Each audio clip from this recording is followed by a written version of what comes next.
शरद पवारांची शिंदे फडणवीसांसोबत बैठक झालेली आहे आणि महाविकास आघाडीमध्ये त्याच्यामुळे बिघाडी पाहायला मिळते। आमचं मन दुखावलं, पवार गद्दारांना प्रतिष्ठा देत आहेत असं संजय राऊतांनी म्हटलेलं आहे। पवारांची फडणवीस आणि शिंदेसोबत बैठक झाली आहे, त्याच्यामुळे आता महाविकास आघाडीमध्ये बिघाडी झालेली आहे।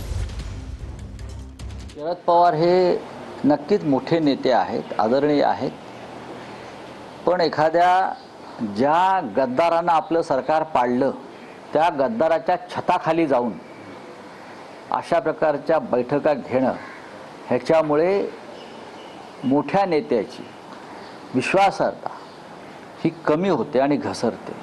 एकनाथ शिंदेंनी या महाराष्ट्राला भ्रष्टाचाराची आणि गद्दारीची वाळवी लावली तर अख्खं विधानभवन का ओस पडलं होतं का?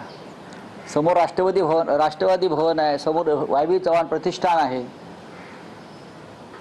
हे आमचं एका निष्ठावंत कार्यकर्त्याचं हे मत आहे। ज्यांचं आहे त्यांनी ते करावं, पण आम्हाला ते मान्य नाही। दिनेश दुखंडे आमचे प्रतिनिधी